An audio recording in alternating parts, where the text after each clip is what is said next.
നമുക്കിന്ന് വൈറലായ ഇറാനി പോള എങ്ങനെ ഉണ്ടാക്കാൻ നോക്കിയാലോ. വളരെ സിമ്പിളാണ്. 2 കോഴിമുട്ടയും ഇത്തിരി മൈദയും 1 കപ്പ് പാലും ഉണ്ടെന്നുണ്ടെങ്കിൽ ഇറാനി പോള റെഡിയാണ്. മാറ്റിവെച്ച മൈദ 1 കപ്പ് ജാറിലേക്ക് ഇട്ട് കൊടുക്കുക. വെള്ളം ചേർത്ത പാല് 1 കപ്പ്, 2 കോഴിമുട്ട ഉടച്ചത് കുഞ്ചിയോട് കൂടിയിട്ട് ജാറിലേക്ക്. ഇതിന് ശേഷം 1/2 സ്പൂൺ ചിക്കൻ മസാല കൂടി, ഒരിത്തിരി മഞ്ഞൾപ്പൊടി, ഉപ്പും കൂടി ചേർത്തിട്ട് മിക്സ് ചെയ്യാം. ആ സമയം കൊണ്ട് ഒരു ഫ്രൈ പാൻ വെച്ചിട്ട് എണ്ണ ഒഴിച്ച് ചൂടായ ചട്ടിയിലേക്ക് ഉള്ളി ഇട്ട് വെച്ചിട്ട് ഇത്തിരി ഉപ്പും കൂടെ ആഡ് ചെയ്തിട്ട് നല്ലോണം മിക്സാക്കി കൊടുക്കുക. ഉള്ളി ഏകദേശം അങ്ങനെ മൂത്ത് ഈ രൂപത്തിലായി എന്ന് കണ്ടാൽ നമ്മൾ പച്ചമുളക് ആഡ് ചെയ്യുക. മുമ്പത്തെ വീഡിയോയിലൊക്കെ ഉള്ള അതേ രൂപത്തിൽ തന്നെ ചെറിയ മാറ്റങ്ങളൊക്കെയാണ്. ഇതിന് ശേഷം 1/2 സ്പൂൺ ഇഞ്ചി കൂടെ ആഡ് ചെയ്യുക. ഇഞ്ചി വെളുത്തുള്ളി പേസ്റ്റ്, ഒരു ഇത്തിരി മഞ്ഞൾപ്പൊടി കൂടെ കൂടാൻ പാടില്ല. ചിക്കൻ മസാല ആഡ് ചെയ്തു, ഗരം മസാല കുറച്ച് ആഡ് ചെയ്തു. ഇതിന് ശേഷം ഇത് നല്ലോണം മിക്സ് ആക്കുക. ഇതിന് ശേഷം നമ്മൾ പിച്ചി വെച്ച ചിക്കന് ഒരു കുറവും വേണ്ട കേട്ടോ. ചിക്കൻ നല്ലോണം ഇട്ടോളൂ. ടേസ്റ്റ് എത്രത്തോളം വേണോ അത്രക്കും ചിക്കൻ കയറിയ ടേസ്റ്റാണ്. ഇതേ രൂപത്തിൽ നമ്മൾ പിന്നെ ഒന്നിനും ചിക്കൻ കുറക്കാറില്ല കേട്ടോ. ചിക്കനും കൂട്ടി മിക്സ് ആക്കിയതിന് ശേഷം മല്ലിച്ചപ്പ് ആഡ് ചെയ്യുക. അതും ഇതേ രൂപത്തിൽ തന്നെ നല്ലോണം മിക്സ് ആക്കി എടുക്കുക. കറിവേപ്പിലയും കൂടെ ഇട്ടിട്ട് നല്ലോണം ഒന്ന് മിക്സ് ചെയ്യുക. നമ്മൾ ആട്ടി വെച്ച വെളിച്ചെണ്ണ റെഡിയാണ്, അത് തിരി ഒന്ന് ഒഴിച്ചു കൊടുക്കുക. ഇതിന് ശേഷം മിക്സിങ് ചെയ്യുക. ഇതിന് ശേഷം മിക്സ് ചെയ്ത് നമ്മളൊരു പ്ലേറ്റിലേക്ക് മാറ്റി അവിടെ ഇരിക്കട്ടെ. നമ്മൾ ജാറിലൊരു സംഗതി റെഡിയാക്കി വെച്ചിട്ടുണ്ടല്ലോ, അത് ഇതേ രൂപത്തിൽ അടിച്ചിട്ട് എടുക്കുക. ഒന്ന് ഇളകി കുറുക്കി നോക്കുക എന്തോരം കുറുകിയിട്ടുണ്ട് എന്നുള്ളത് ഒന്ന് ചെക്ക് ചെയ്യുക.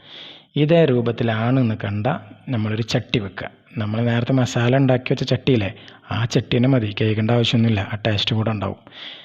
എന്നതിന് ശേഷം വെളിച്ചെണ്ണയാണ് ആഡ് ചെയ്യുന്നത്. ഇത്തിരി വെളിച്ചെണ്ണ നമ്മൾ ചട്ടിയിൽ ഈ ഫ്രൈ പാനിലേക്ക് ആഡ് ചെയ്തു. ഫ്രൈ പാൻ ചൂടായി എന്ന് കണ്ട നേരം തന്നെ നമ്മൾ ജാറിൽ നിന്ന് പതുക്കെ അതിലേക്ക് ഒഴിച്ചു കൊടുക്കുക. എന്നിട്ട് 4 മൂല കറക്റ്റാക്കിയിട്ട് വട്ടത്തിൽ റെഡിയാക്കി വെക്കുക. എന്നതിന് ശേഷം നമ്മൾ മസാല പിച്ചി പറിച്ച് ചിക്കൻ ചെയ്തല്ലോ, ആ മസാല ഇതേ രൂപത്തിൽ കറക്റ്റാക്കിയിട്ട് റൗണ്ട് ഷേപ്പിൽ ചെയ്ത് കൊടുക്കുക. ഒരൊറ്റ സ്റ്റെപ്പിന് മതി കേട്ടോ. ഈ ഫുള്ളായിട്ടുള്ള മസാല അതിലേക്ക് തന്നെ ഉള്ളതാണ്, വേറെ ഒന്നും നമ്മൾ ആഡ് ചെയ്യുന്നില്ല.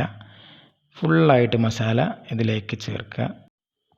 ഫുള്ളായിട്ട് ചേർത്തതിന് ശേഷം ഇത് റൗണ്ടായി എന്ന് കണ്ടു കഴിഞ്ഞാൽ ഇത്തിരി മാവ് നമ്മൾ മാറ്റി വെച്ചിട്ടുണ്ടല്ലോ മിക്സിയിൽ, അത് ബാക്കിയുള്ള ഭാഗത്തു കൂടെ ഇതേ രൂപത്തിൽ ആഡ് ചെയ്ത് കൊടുക്കുക. നമുക്ക് തോന്നും അത് തേയിലായിരിക്കും എന്നൊക്കെ, പക്ഷെ അത് തേഞ്ഞിട്ട് കറക്റ്റായിട്ട് വരും. അതിനനുസരിച്ചുള്ള അളവാണ് നമ്മൾ ചെയ്തിട്ടുള്ള. 1 കപ്പ്, ഒരെണ്ണത്തിന് 1 കപ്പ് മൈദ, 2 കോഴിമുട്ട, 1 കപ്പ് പാല് എന്നുള്ള ലെവലല്ലേ. ഇത് കറക്റ്റായിട്ട് തന്നെ നമുക്ക് അതിലേക്ക് വരും. വേറെ വെള്ളമോ കാര്യങ്ങളൊന്നും ആഡ് ചെയ്യേണ്ട ആവശ്യമില്ല. ഇതേ രൂപത്തിൽ അത്യാവശ്യം നല്ല കട്ടിയോട് കൂടിയിട്ട് തന്നെ കിട്ടും. ഇനി അതൊന്ന് മൂടി വെക്കുക. മൂടി വെച്ച് ഒരു 2-3 മിനിറ്റ് കഴിഞ്ഞതിന് ശേഷം നമ്മൾ ജസ്റ്റ് ഒന്ന് പൊക്കി നോക്കുക. അപ്പോൾ ആയതായിട്ട് നമുക്ക് ഫീൽ ചെയ്യും. ആ സമയം ഒന്ന് കൈ കൊണ്ടൊന്ന് പതുക്കെ ഒന്ന് ഞെക്കി നോക്കിയാൽ അതിൻ്റെ സ്മൂത്ത്നെസ് നമുക്ക് മനസ്സിലാക്കാം കേട്ടോ. അത്രയ്ക്കും സ്മൂത്തായിരിക്കും. ഇതിന് ശേഷം പ്ലേറ്റിലേക്ക് മാറ്റാം. കണ്ടില്ലേ, ഇറാനി പോള റെഡിയാണ്. നല്ല അടിപൊളിയായിട്ട് സ്മൂത്തായിട്ട് ഇത്രയും വട്ടത്തിൽ നല്ല വെയിറ്റും ഉണ്ട് കേട്ടോ. ഒരു കത്തി എടുത്തിട്ട് ഒന്ന് ചെറുമാതിരി ഒന്ന് കട്ട് ചെയ്താൽ അലുവ കട്ടായി വരുന്നത് രൂപത്തിൽ കിട്ടും നമുക്ക്. ലാസ്റ്റിൽ കാണിക്കുന്നുണ്ട് കേട്ടോ അതിൻ്റെ കട്ട് ചെയ്ത പീസ്.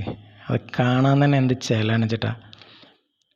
ഇതേ രൂപത്തിൽ 4 കോണുകളാക്കിയിട്ട് ഇങ്ങനെ കറക്കി കട്ട് ചെയ്യുക. ഇതിന് ശേഷം ഒരു പീസ് ഒന്ന് പൊക്കി നോക്കാം നമുക്ക്.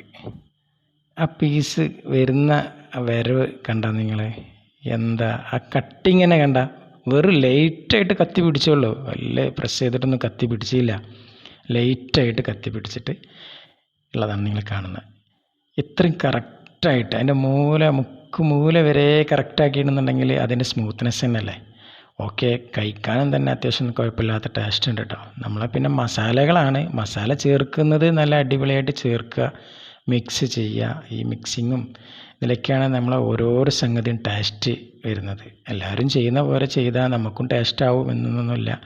ഓക്കെ, വീഡിയോ ഫുള്ളായിട്ട് കാണാൻ ശ്രമിക്കണം. നമ്മളെ ചാനൽ സബ്സ്ക്രൈബ് ചെയ്യണേ.